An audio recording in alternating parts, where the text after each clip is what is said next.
liberty, and justice for all. All right. First, recognition, special presentation, Lincoln Middle School Wildcats softball team.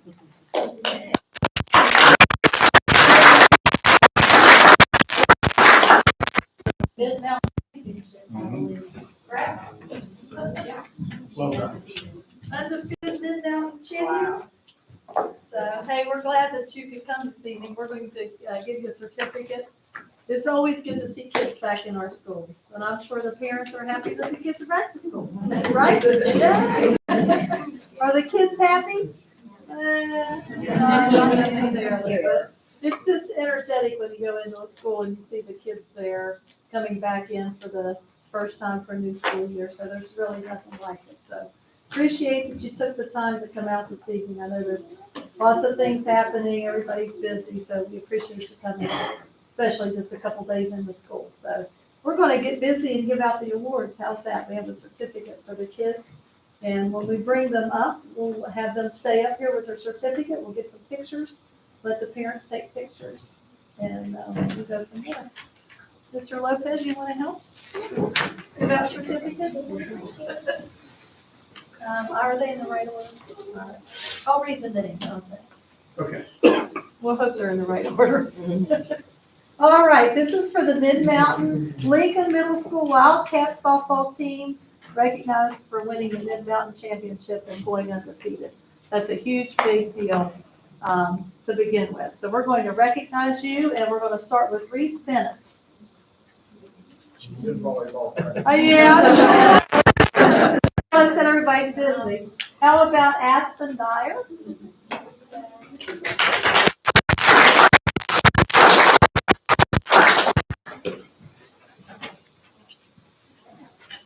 We'll just have them all stay up here and we'll do a group picture. Ava Eckel. Congratulations.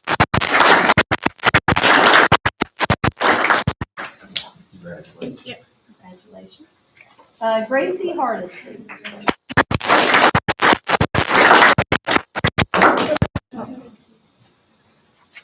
Sadie Jones.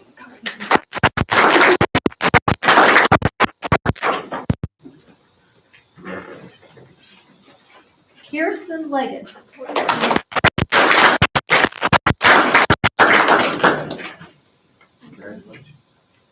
See, this way Mr. Lopez won't mispronounce the name, right? That's right. You just had it. That's right. I have the easy job. Kennedy Lidwell.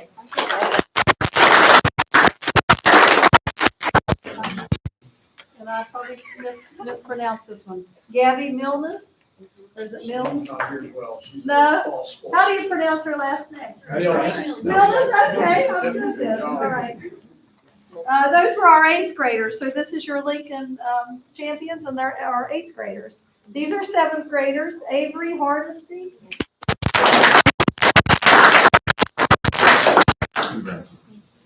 And she's the only 7th grader? Wow. Category alone, right? Okay, 6th grade, Ella Davidson.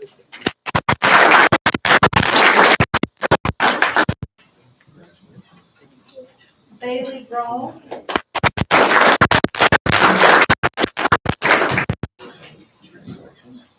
Adeline Hill.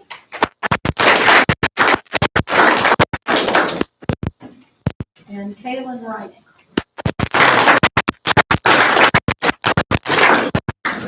And do we have our coaches here?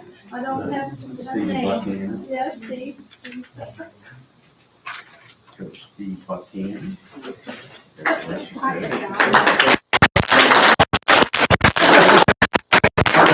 Daniel Dyer. That's right.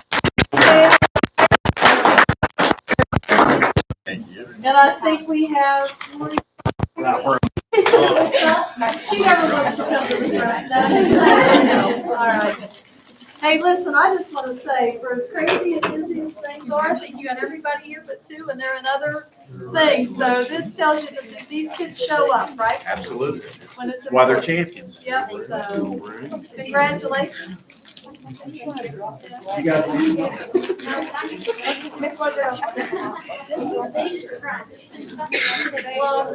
All right, hey, coach, do we want to make 2 rows? Do we have Jones Beeling? We got a championship.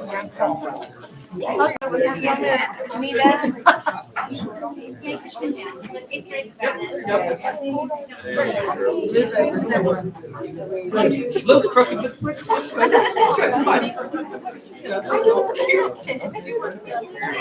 Are you screaming? You stay on that end, I'll be on this. Hey, scoot down just a little. There you go.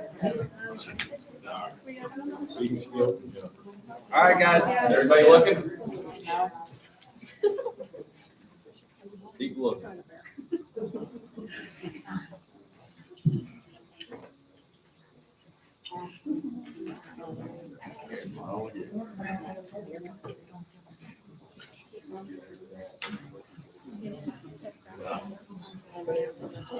Are we good?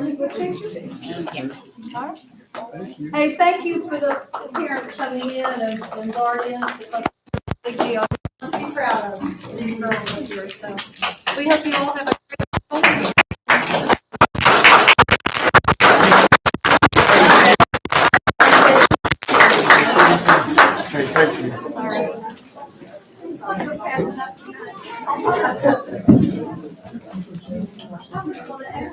All right. Championship ring. All right.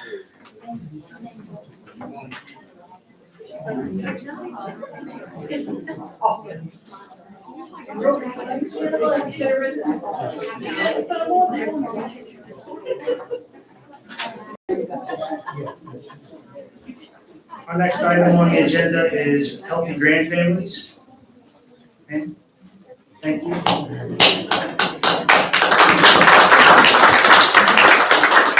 Hi, everybody. Is this on? Does it need to be on? It is now. Hello? It is? Okay. I'm a solo act. Tammy got a call just as she got her way here, and she is off to help with one of her own grandchildren, that's a good thing. So I will just briefly acknowledge some people who continually are supportive of this project. We're going into year 8. I do not know how that happened. But Dora, thank you for your continued support. And when we come to you with some kind of a condition or a problem, you're always there to help us. Julie, who I know is not here this evening, is just a big support. Lola, since day one, has been there, always supportive, and all of you, complimentary of this program. Susan Miller, I think I saw her back there. Carolyn Jones, she is the Executive Director of Family Services. She wrote the grant that United Way funded, and Brad has left, as some of you know. Those are going to be some big shoes to fill because he's always just done an amazing amount of things. But last year at Christmas time, what he pulled off with the Christmas dinner, and then all kinds of gifts and things to help with the grand children's Christmas. Tammy, like I said, cannot be here this evening. Tammy Romano became our social worker like in November. Man, she had some big shoes to fill, and she has done it very well. And just a lot going on in her life anyway. But she's got the first year under her belt, and we're going to continue to keep this rolling. And you know, people that I don't think I've ever thanked before. And after I was here the last time, I thought I have got to mention Jill Fratto and Whitney Kynes, because sometimes when we're trying to meet the needs of grandparents, it takes financial expertise that's way over my head, and they always pull off what we need to take care of. So, you know, those are all the administrators that I can think of right now, but every board meeting member, you know, I'll run into some of you somewhere and you'll say something, and other members of the staff upstairs, and just, I appreciate each and every one of you. In the spring, we completed round 11 of the Healthy Grand Family Sessions. We had a total of 10 participants with 6 completers. Now others, those that couldn't complete, now we're starting round 12, September the 3rd, and they can come to any of the sessions that they miss and become a completer also. That puts us above 120 participants over the 8 years of these 11 sessions that they can attend. That's 120 grandparents, which we know means that we've served over 200 grandchildren in that capacity. Now, that's like our educational component, and I'm in charge of setting up the events and making sure we have the speakers, and, I do all the nuts and bolts thing. I'm just part-time. Tammy Romano is full-time, and she gets to know the grandparents and then works with them on meeting the needs that they have, helping them sift through their lives and help them to realize what's most critical right now. And you take care of a couple of those things and other things just kind of fall into place. She does a great job. So with those numbers that she serves in that capacity, like over the phone and doing home visits, that's like over 250 grand families we've served, over 500 children. Our state Healthy Grand Families Conference is actually going on, it was today and tomorrow. And we're being told right now it's kind of leveling out, but across the state, now this is the average, 47% of our students in our schools are being raised by one or both grandparents. The parents are out of the picture. So we still have a long way to go statistically. We're probably looking at least 1,000 grandparents in Harrison County. And some of them are doing just fine. Those people, and they take life in stride, and they plan, and they work harder or whatever they need to do. But some of them are not as fortunate. Sometimes it's just a grandmother or just a grandfather. And sometimes it's a great grandmother or a great grandfather. And then, so some needs really need to be met. All right, with that being said, some of our graduates are here, and I'm so excited about that. So if you all wouldn't mind stepping forward, Lola is going to come up too and give you a little presentation and present you with a little gift.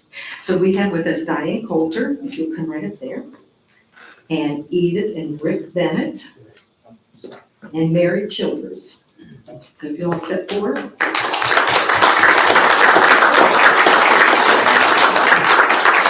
My man will not come forward. I don't know what to tell him. Go right ahead. Well, we have for you as a memento for completing the program, the book When I Was Young in the Mountains, and this is a special book written by a West Virginia author, Cynthia Ryland, who also was raised by her grandparents. And so this is a book about the memories, and I know you all are creating wonderful memories with your grandchildren as well. So we just want to thank you for that. Go right to the other side here for this little picture. Abdul, would you like to be in this picture with us? Please. Yeah, let's scoot down towards the center. I'll go sit with him. He'd come in and I'd say, look, there's our man, our one and only man.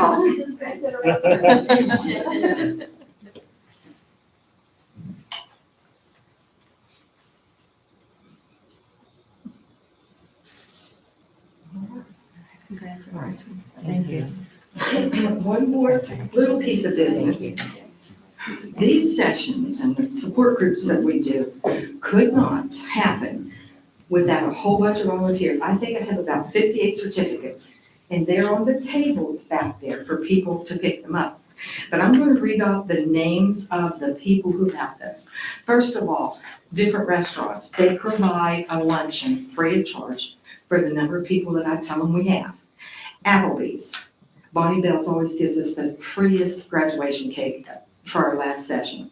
Chick-fil-A, Click Club, Firehouse Subs, IHOP, Meager's Irish Pub, Oliveria's Restaurant, Subway in Bridgeport, T&L Hot Dogs, and that was the one at the mall, and then Wonder Bar. They always insist on doing our last session, like our celebration when we have, they get their certificates of completion at that time, and completion, and the Wonder Bar luncheon, and then the Bonnie Bell cake. So it's a bit of a celebration. Organizations, Clarksburg Baptist Church. Hey, if any of these representatives are here, go ahead and come forward if you're with one of the restaurants or anything. Family Services of Marion Harrison Counties, United Way of Harrison and Doddridge County, WV Extension, WV Medicine, and the Bridgeport Lions Club. As you all make your way down here, these people, that first week in August, oh my gosh, what a picnic they put on. I'm talking hamburgers and hot dogs and condiments and fruit, fresh vegetables from somebody's garden, and fruits, and then different sides, and they brought two big fans, and we were at the lion shelter, and it was like upwards of like close to 90, wasn't it? But with those fans, I didn't even sweat that evening. That's unusual. It was really made it very comfortable.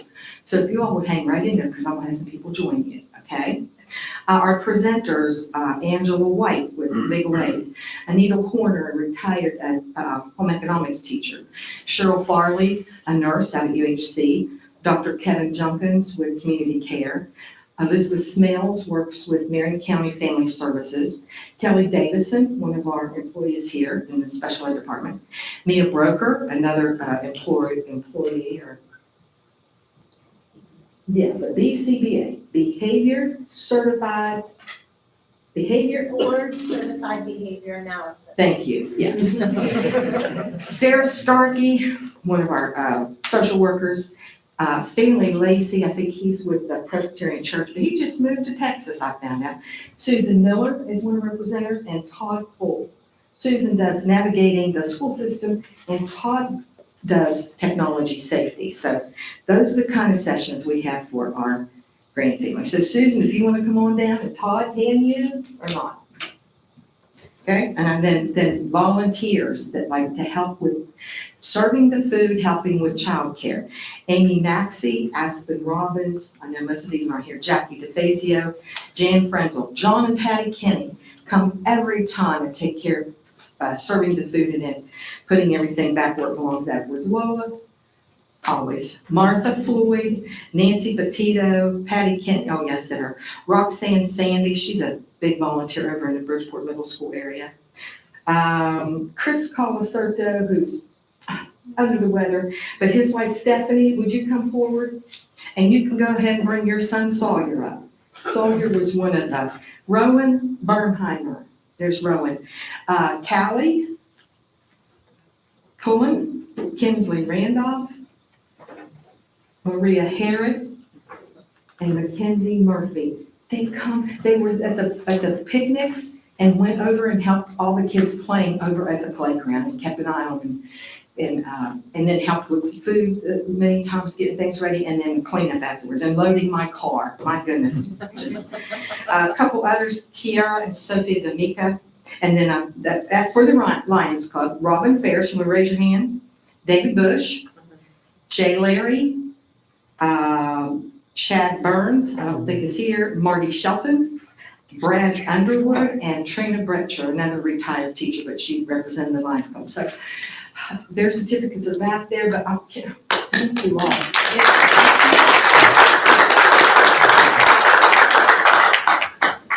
But all of these volunteers make it happen. I make phone calls, that's all I do, and fill out forms and things. Perfect. Just look this way and you're good.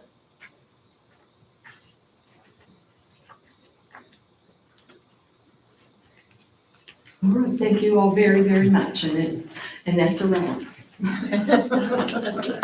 Thank you very much. Next item under special recognitions and presentations, the Boyles from the West Virginia Italian Heritage Festival, Steve Fisher.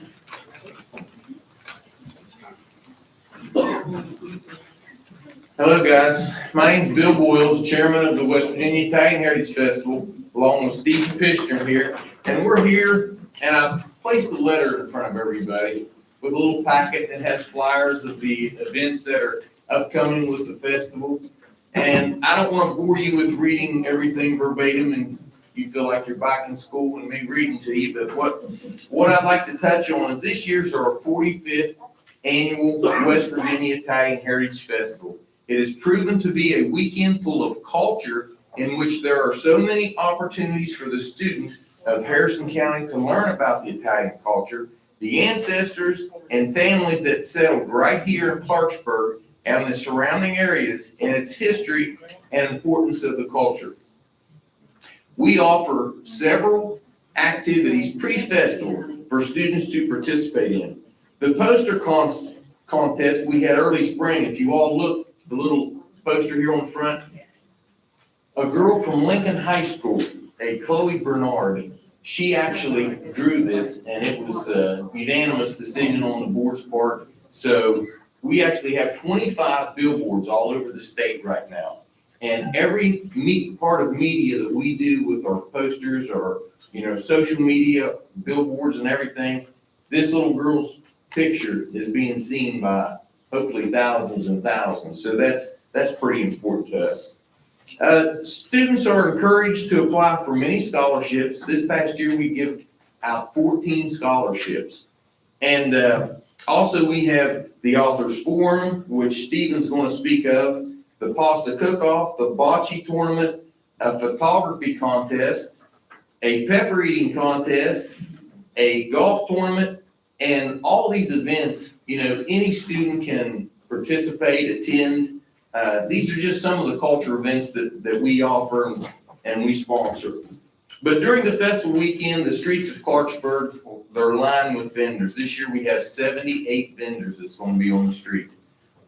Educational displays, we are going to have an Italian bee station. This guy is bringing actually Italian bees. I mean, they might be from Monongah, but they're Italian bees.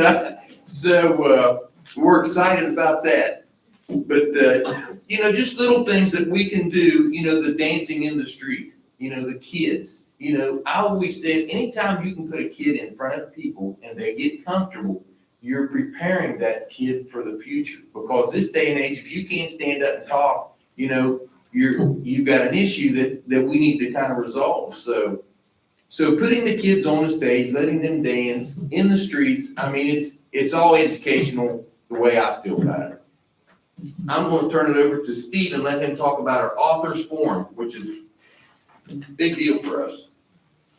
So probably, I'd say maybe 15 years ago, I had an idea that I thought, to be an Italian is there's more to us than meatballs and accordions.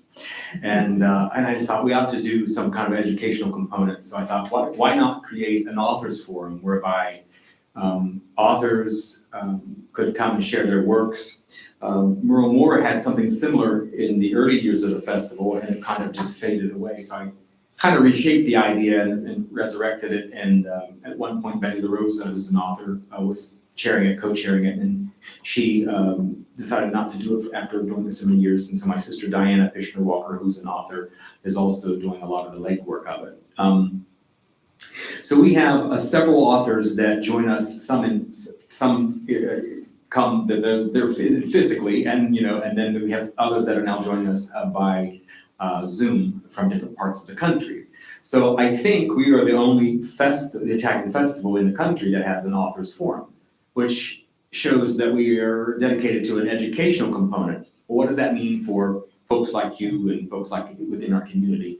Well, there are a variety of literary works that are available that you can hear about from the actual authors themselves. Our criteria for the event is this. You either have to be an Italian American who has some kind of published work, or you're working on a published work. It could also be articles, periodicals, and things like that, books, novels as such. Or you don't have to be Italian, but your content has to do something connected to Italian culture, Italian heritage. So this year we have several different ones. Some are joining us in person, some are joining us by Zoom, as I said. Some of the content is for children. My sister Diana has a lot of award-winning books that are for children's ideas. Some of it's about immigration and enculturation. Some of it's about being fitting into life or being different. There's even an author this year who he was born in 1931 and he's still at it. He's Michael Dante. He's appeared on Star Trek and General Hospital and radio shows, and he's writing about his heritage. Dino Skinner, who was from this area, is coming and also written several books on supernatural things. He's also bringing his own paintings, which will be on display. So it's a very cultural event. My suggestion is that maybe there's some way that we could communicate to those who work in these fields within our county, like, for example, librarians, classroom teachers of various kinds, those who work in any, like in literary works or teach English and things like that. The teachers and or students or families could come to this event. So we have this authors forum coming up this Tuesday. It's free. It's in the library just across the way here. It begins at 5 o'clock.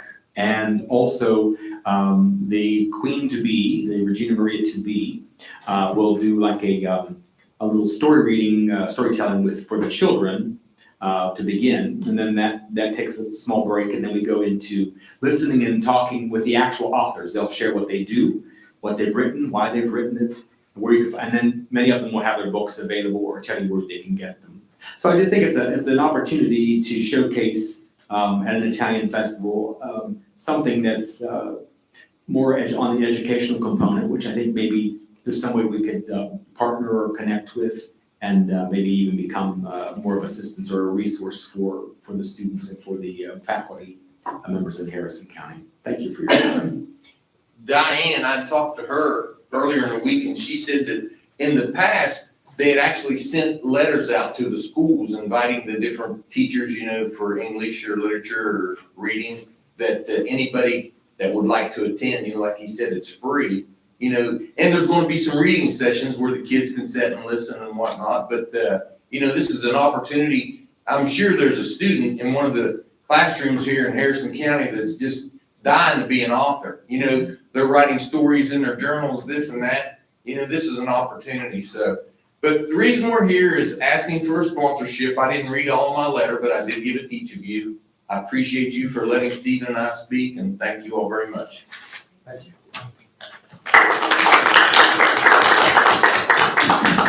Before we move on, one thing, Bill, Steve? Yes. One thing, I like the idea of the educational component. So I would ask the superintendent to work with the festival or work with a representative of the festival to see if we would do something along, if we can put this on the next agenda and maybe have some, kind of, if we could sponsor some kind of educational event specifically. That would be great. We are open If that's to the will that. of the board. Any kind of partnership would be great for us.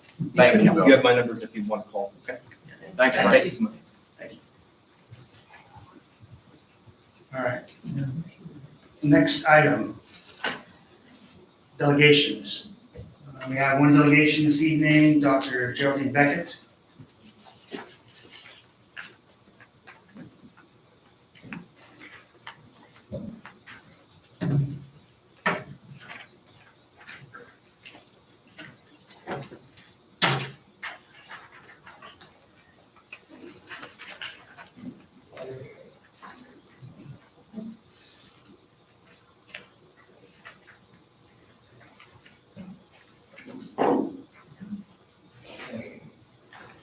Thank you.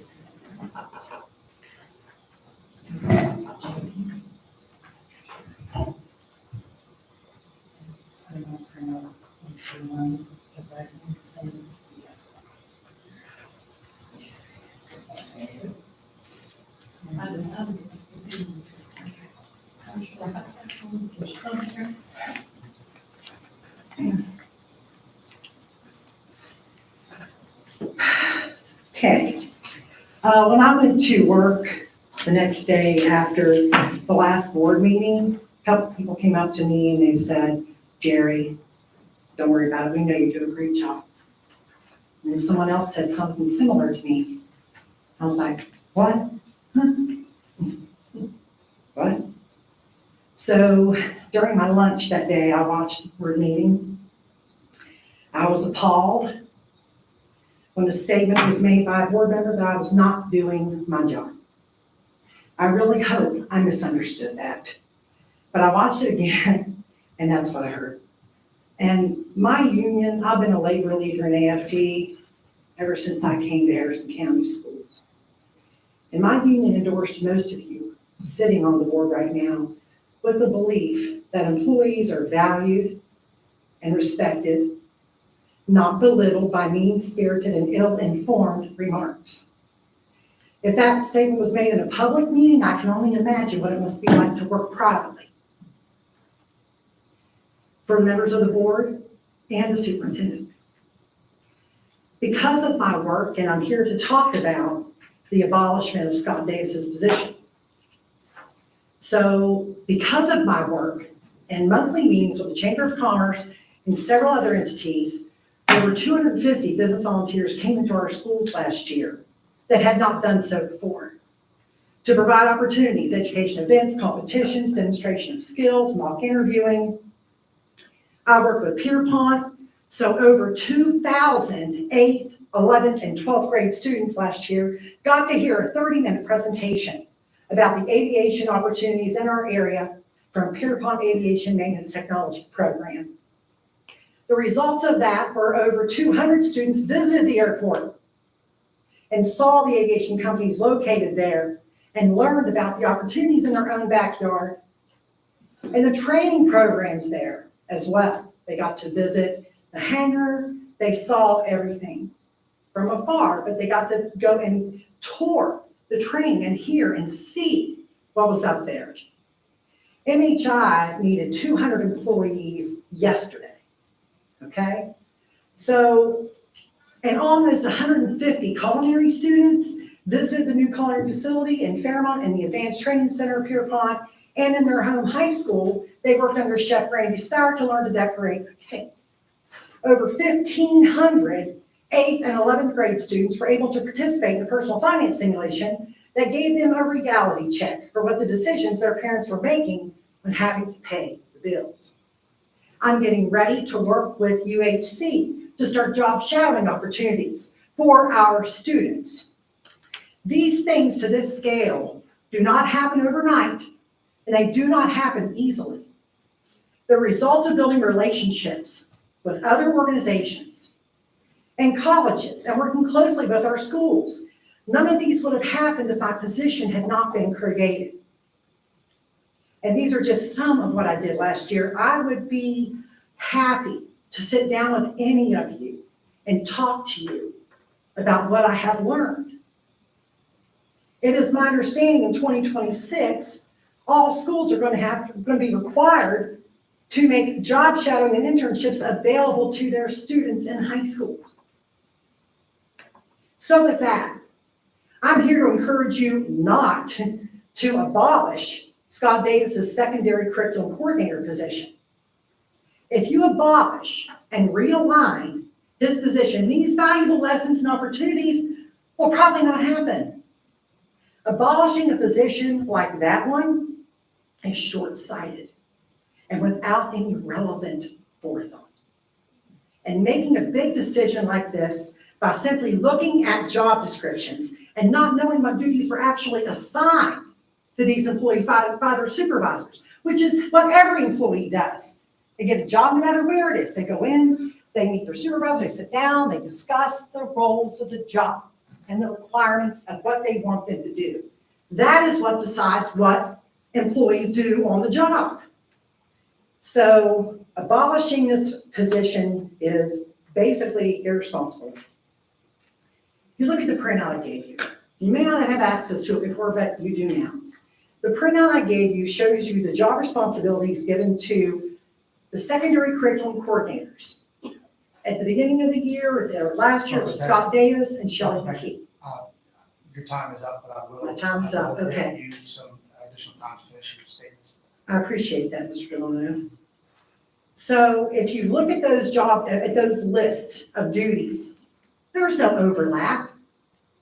The only overlap is the college and career fair that Scott, Shelley, and I worked on ever since I had the position a couple of years ago. So there's really no overlap in those positions.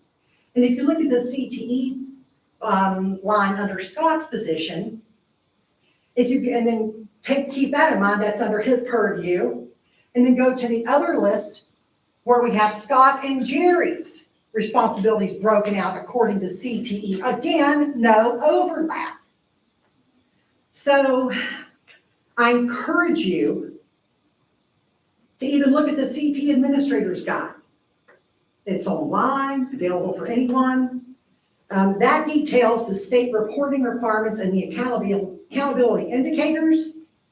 There are about 10 or 11 due dates that the CTE coordinator gives to the teachers in the schools and the administrators in the schools. They have to gather data from the schools and by due date, and then report it to the WVDE CTE, required to be reported by that person. They gather from the schools and give it to the state. Happens all the time. It's a lot of information when it's more than what you would think. So the overlap that was supposed to exist does not exist, believe me. In summary, I encourage you not to abolish one of the two curriculum coordinator positions we have. If you do, you're gonna leave 3 people in charge of secondary ed. That hard worker right there, Pam Knight, Shelley McKee, another hard worker, and me. That's it. I can only encourage you to take some time to think about this. All those things that I said I brought into the schools, there's more, a lot more. And I would just encourage you to take some time to think about it. Make a plan. Get some input from some stakeholders. Don't just look at the job description. It's totally not what's going on. If you look at the job descriptions, anybody's job description is something that lists the things that they may be asked to do. But employees do what their supervisor tells them to do. And that is the truth. And everything, my phone has been ringing nonstop. I've been doing Scott's duties, and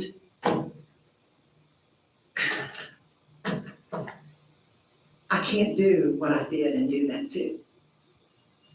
And I've been spending 70 to 80% of my day talking to companies about vendor registration memorandums for finance, and about, Desiree, now did you say you needed 60 of those licenses of Bridgeport, or has that went up or down? Because this has been about 6 months ago that I got this number, so I need to make sure it's tedious. And I can't do the work that I'm supposed to be doing in my position and keep that up. Excuse me? I think Yeah, I can only encourage you to get some input, and I'll be glad to talk to anyone. Thank you. Appreciate it. Next item we have is superintendent's update. Sure, I wanted to start out by saying thank you to our schools.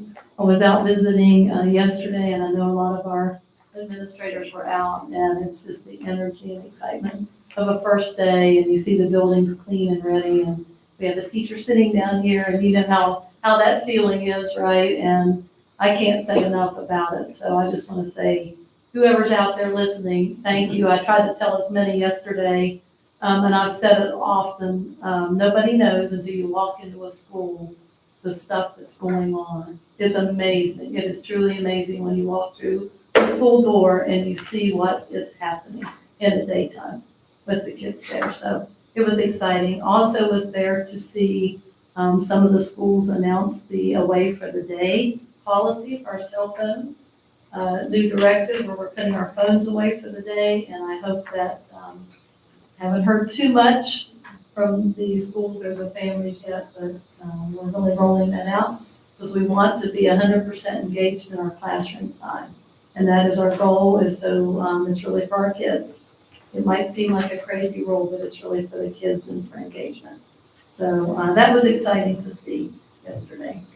There were a few hiccups here and there, but just things you work out. That's what schools do, right? Flexibility. I wanted to share with you, we're getting some preliminary numbers, and of course everybody's talking about enrollment, and we're collecting those. It's still not 100% shored up because we do not have pre-K or kindergarten in. A lot of them are registered in WEBUS, but we still know there's students out there. But just to give you an update, we have 525 students now on the Hope Scholarship. That number has went up by 200. We have homeschooled now at 1182. got that number this morning. We're keeping a database on those homeschool students, and it looks like right now this is not with some kindergarten and some pre-K, we're at about 9,400. It looks, we'll see how it shakes out, but maybe 150 down from last year on that enrollment number. And it's concerning, but we've been very responsible, I think, as a board to look at that and make decisions, and we're making those financial decisions so that we can still offer all the things that we normally offer for our kids. But that's just a preliminary look, and of course, we'll give you short numbers when all those kindergarten and pre-K get in and we get everybody registered. If you were watching the news last week, our scores were released for the county. We do have some concerns. We're seeing increases. They had minor increases across the state. And I think we can attribute a lot of that to that early intervention and that Third Grade Success Act.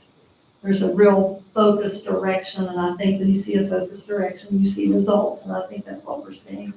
So we have some concerns with our, of course, secondary math numbers.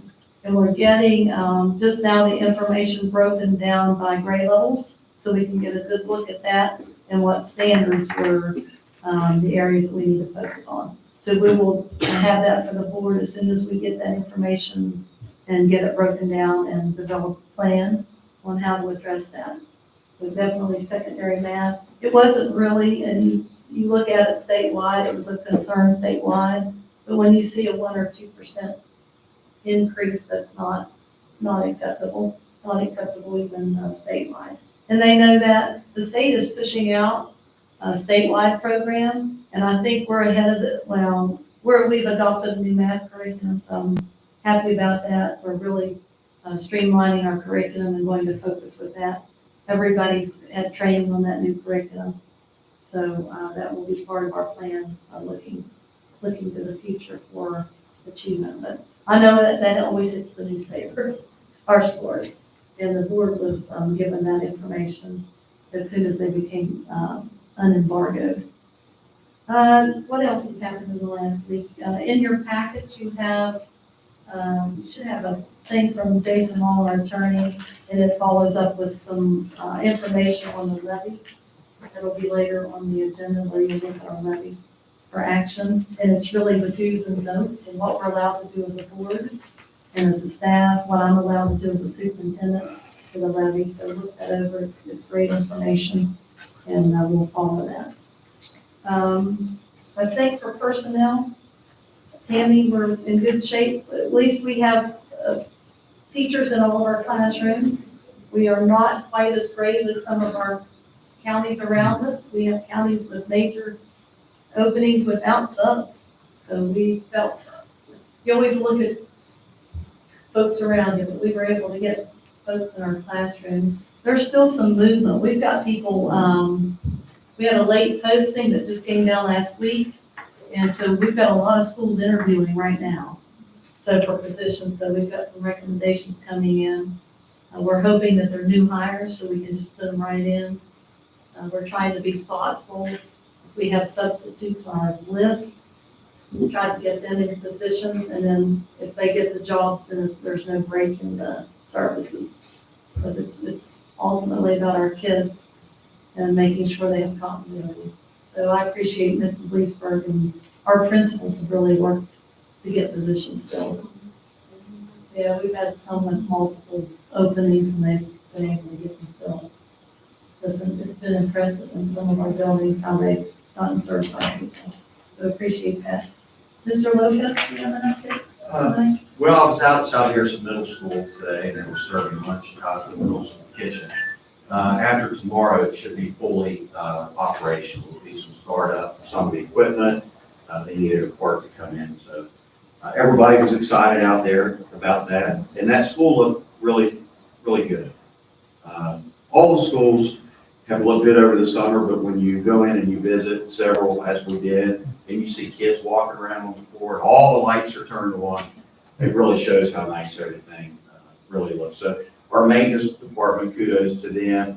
They really worked hard, even through the weekend, to get some last minute things completed.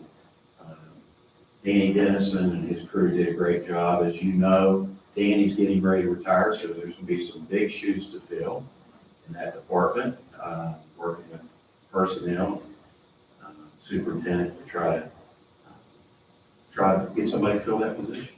It's a big job. As far as transportation, it was a little chaotic, but there was no glitches. The drivers worked extremely hard together to communicate. Very good teamwork. All the kids made it home the first 2 days. We had a couple that got on the wrong bus, but we were able to recover that pretty quickly.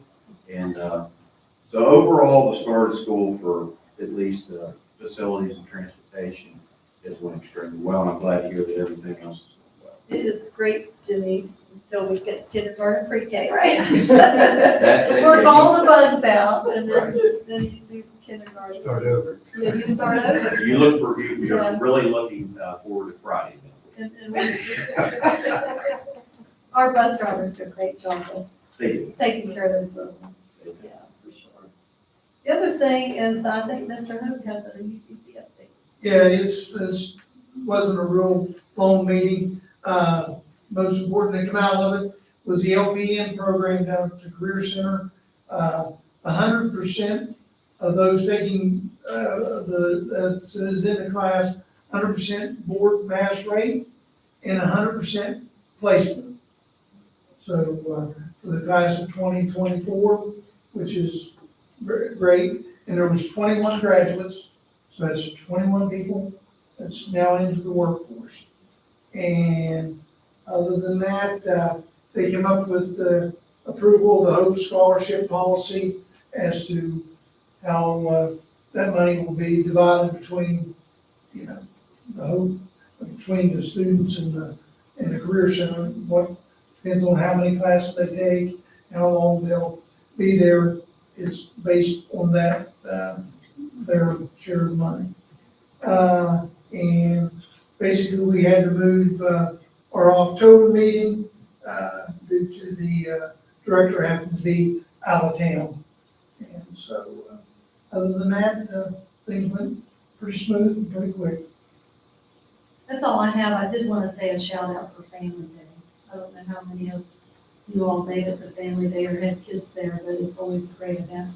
It's a big undertaking. It takes a lot of planning, but it's always a great turnout. So thank you. That's a lot of our team upstairs that takes care of that. So One more thing I forgot, in regard to the Career Center, they now have a new fence all the way around the Career Center. And new fire hydrants have been installed. The only thing is that, Mr. Paul, needs to, buy a new gate. And he said that may have to be, they got a gate that'll work, but then they got to, get a new gate to, keep people out there, after 10 o'clock. And so he said that will be, if they get some other monies, he said he will get it sooner and have it in place.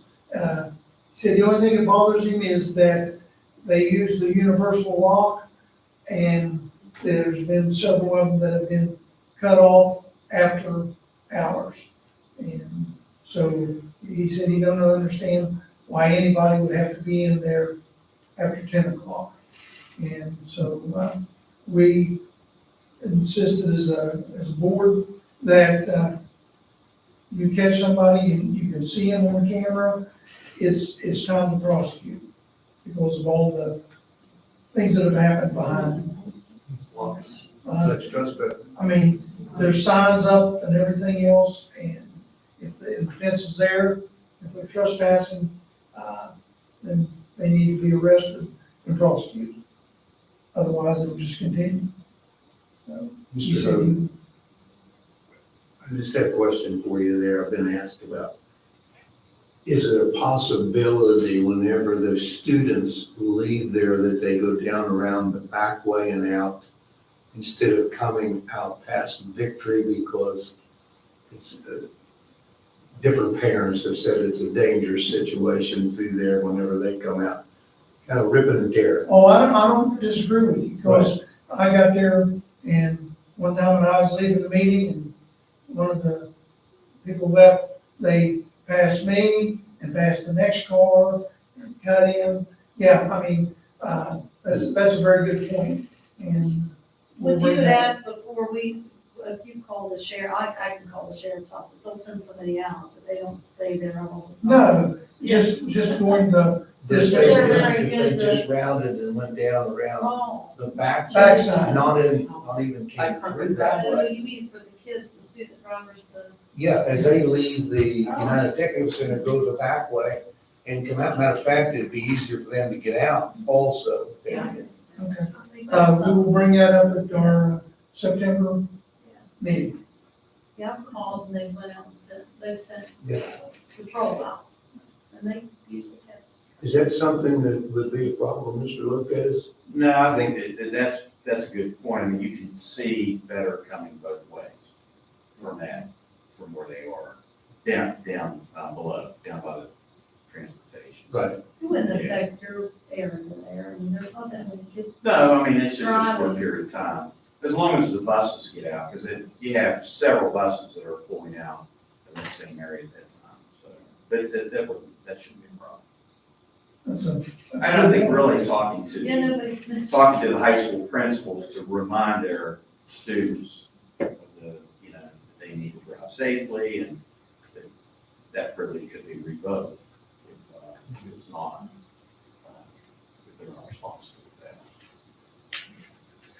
We lose one way, we lost one too many. That's right. That's all I have. Thank you. Our next item on the agenda is consent items. I'd like to remove letter C on the consent items for separate discussion. At this point in time, is there a motion to accept consent items A and B? They would be consent items. Is there a second? Second. Any discussion? All those in favor signify by saying aye. Aye. Any opposed? Motion carries. Take item C separately, is the open enrollment transfers, approvals, and denials.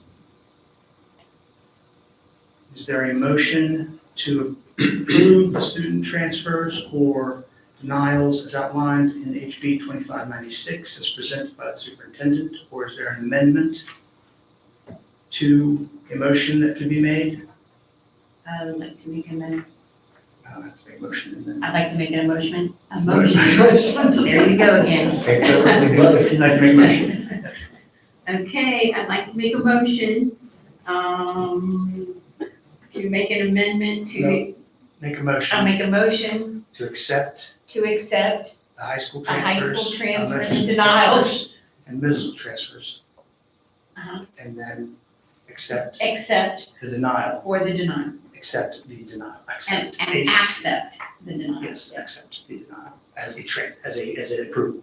As an approved transfer, yes. Okay, so basically what that means is we're going to approve all of the transfers that are listed in the executive content. and the If they've been denied, you're going to still approve them?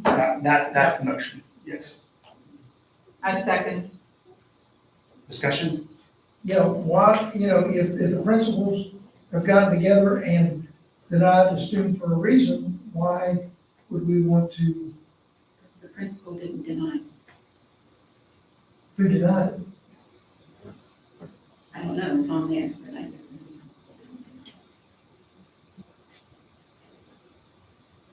I don't know how that process works. I'd like to see more. How many students were talking in the denial? One, Where's this student? What school? What school? I don't think we can say. It's, and open it and look. yeah, here, show my. That's why it's an executive content.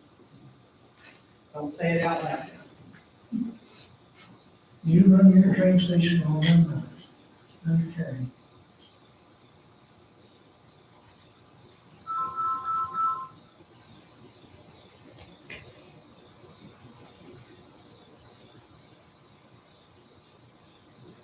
Okay. That explains it. Okay, so is there any further discussion? There's no further discussion. To clarify, the motion and the second are to accept all transfers and denials. To accept them. Accept, not accept, accept. Yes. All right. All those in favor signify by saying aye. Aye. Any opposed? Motion carries.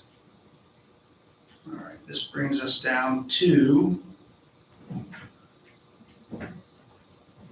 new business memorandum of understanding between Glenville State University and Harrison County Schools for placement of student teachers. Make a motion to accept. Second. Is there any discussion?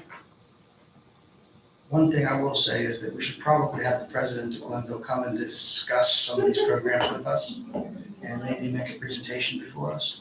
I mean, I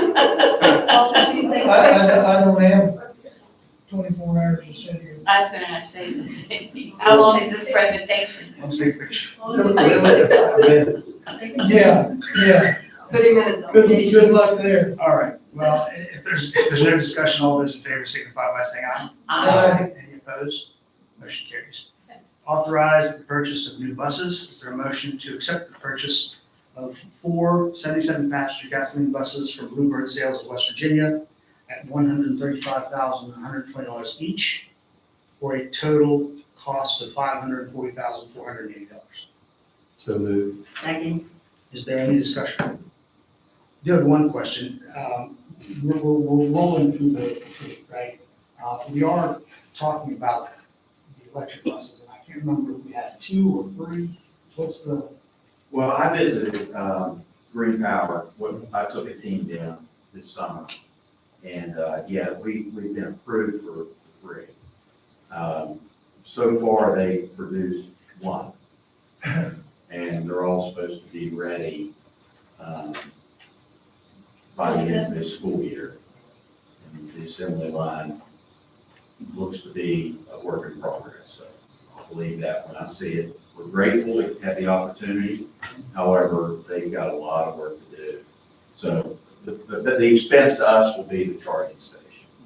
So, and I think we'll have some money left over from our bus replacement fund to be able to do that. So we're looking forward to it, but we're cautious about this. But yes, Good question, what's the cost of the charging station? Did they give you an idea? there's various types. So you can get a fast charge, a DC fast charge, or you can get the regular charge, it's much slower.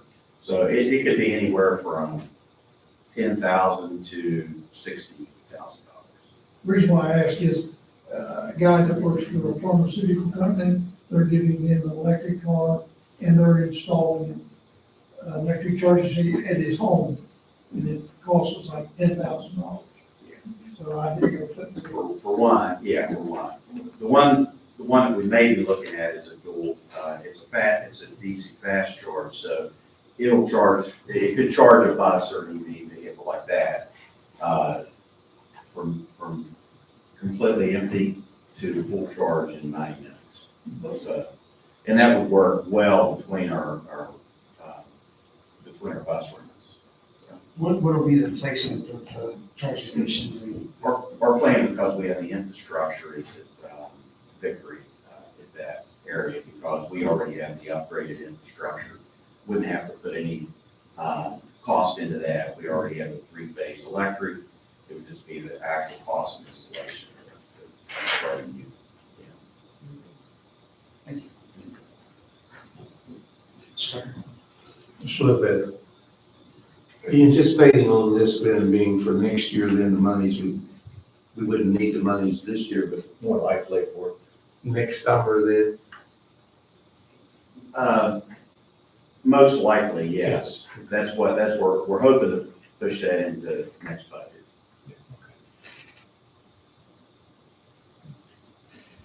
There's no further discussion. All those in favor signify by saying aye. Aye. Any opposed? Motion carries. Letter C, preschool collaborative meals contract for 24-25 school year.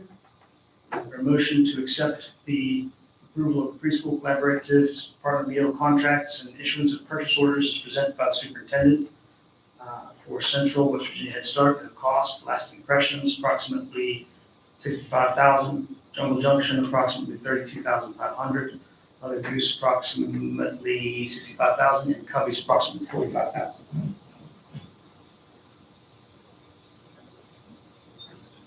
Motion? So, Second. Is there any discussion? You know, why would there be no cost to Central West Virginia Head Start? Then the other two vary between 65 and 32.5. Where's, The Head Start has their own fund. It's Yeah, they have their own okay, program. so these others, where's this money come from? Based upon the number of students that they can actually have in their facility and the number of meals that they provide. Because it's actually a meal reimbursement of the cost per meal. that they actually serve. They report to us, those off-sites report to us every day. Okay, so those We have kids, a record. there are kids. Mhm. Okay, They that's, send us the information every day. We have somebody collecting it. all right. I just want to make sure that those are our kids. I don't want no kid to go hungry, but situation. Okay, thank you. Any further discussion? All those in favor signify by saying aye. Any opposed? Motion carries. Can I say one thing? We have Angela Cochran that takes care of that, those outside meals. She does a phenomenal job. She's getting stuff from everywhere and tracks that. And I don't think she always gets recognized for that. She handles all that meal transactions and those also. You know, She does a good job. That brings up a good point, since we're right there, is we have a lot of people that do things that, like I say, that never gets the recognition that they so deserve. You know, we recognize these students, athletes and what have you, and, or, you know, everybody, you know, wouldn't it be nice once in a while to throw in one of our employees or a couple of our employees with a, you know, at least let them know how much we appreciate the job that they do for you. You know, I'm thinking right now, since you mentioned her, that's great. And I think about, Danny Dennison getting ready to retire and what he's really meant to this county over all these years. I mean, nothing, you know, don't have to be something big and elaborate. I mean, Do we still have the Employee of the Month program? you know, we used to do the retirement recognition, We're going to start that back up. I Yeah. don't know what happened. retirement. COVID stopped that and we're going to start that. well, She's I think already board tracking meeting. them, Yeah. yeah. with Danny retiring, that'd be a nice, you know, Recognition. buying a cake, We were thinking of the semester and and I'll pay for the cake, You so we don't want have to go through the to- process. Get a big one then. Could be. I get to pick it out. You know, but even then, like I say, what she does, Angela, never gets. Great idea. All right. Letter D, Best Life Therapy contracts for 24-25. A motion to approve on the needed contracts to provide speech and language interpretation services on an as-needed basis to students, not to exceed $60,000. I so moved. Is there a second? Second. Any discussion? All those in favor? Aye. Any opposed? Motion carries. All right, Harrison County Excess Levy call. For a motion to approve the attached levy order and ballot as presented. There are note changes that have been made. And everyone has looked over the notes from our attorney. They are reflected in the final call.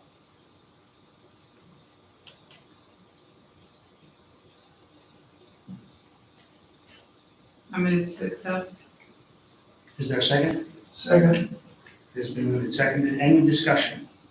Yeah, I had a question about the $750 pay raise. So where does that leave, where does that leave us? So, Put it in the call because in. income Predict the future. Income funds on the board. every year we do the budget process, bring the salary scales along with that budget process. And that's actually when we start talking about this. Like this year, the board approved a $500 increase in medical block. So we'll have another budget process before this new levy starts. Do have time. So we still may be able to do it. Oh, Every year, every year, absolutely. So we'll have to look at Every it. year. We just can't give it to Promise finite, it for every time. right, give a finite number. Okay. We're not allowed to encumber certain, future boards with any additional decisions that the previous boards made. Any other discussion? All those in favor signify by saying aye. Any opposed? Motion carries. Now mind the media that that was a levy call with a 7.5% reduction. And make a reduction, great big letters. Levy rate reduced. Headline. While it may not necessarily change certain taxes in certain areas, it is a reduction in the levy call, in the amount of taxes collected.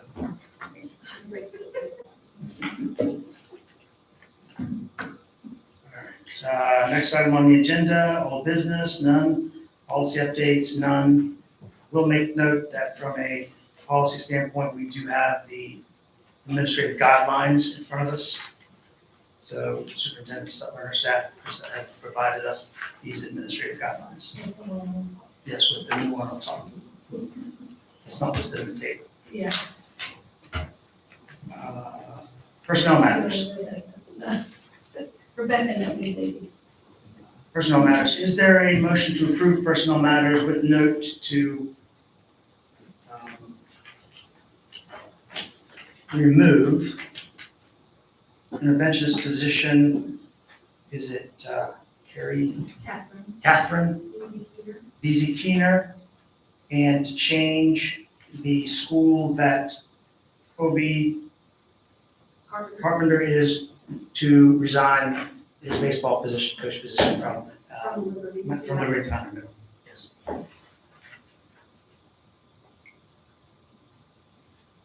So Mrs. Keener Yes. has taken another position in another county. And Mr. Carpenter has a coaching position at Mount Airy Middle, but on the agenda it says Liberty. And he's resigning from his Mount Airy Middle position.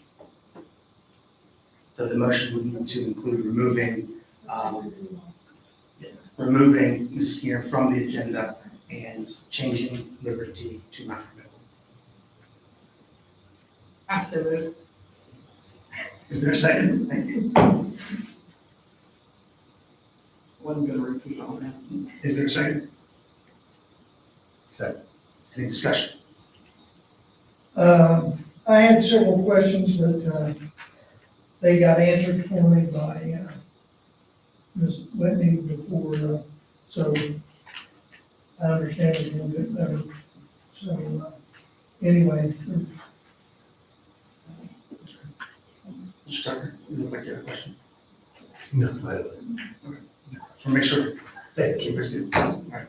If there are no further discussion, all those in favor say well, one thing I think is that on the extracurricular recommendation, it says Mary Mara.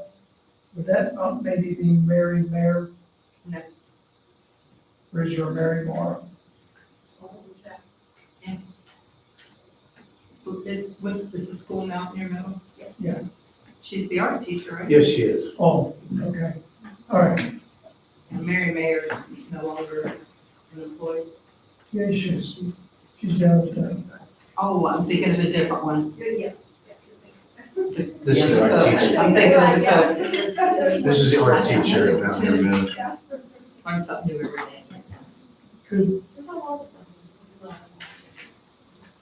And just one other thing, maybe just check,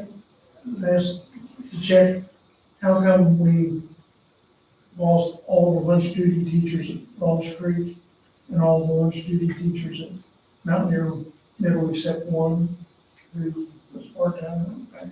Could you just find out, maybe if there was, maybe they just tired of doing it, but I just wondered why we lose them all at one time. It's a loud duty. Which I know the lunch due, they were all shared. As you can see, like, they're all 20% each. So when it says Lost Creek, it was split between 5 different people. So maybe she And can. 4 people resigned. But I can double check. Well, hopefully they have more one to replace all this. They share, Yeah. they share a day a week. Yeah. Oh, okay. So maybe one person's eating the whole. Right, Yeah. Well, I think, that could very well be, that was the same thing I saw over at Mount View. You know, all of them resigned, A better deal. got a better deal somewhere else, got a free AM sandwich. All right, any further discussion? That's all, I just, check. Yeah, no problem. All those in favor, say aye. Aye. Any opposed? Motion carries. No legal and disciplinary matters. Yay. Board member comments, Mr. Tucker. Just thank everybody that did show up tonight, was here and presented and watched the presentation there of the softball team. And glad to see that we got off to a great start for this year. Mr.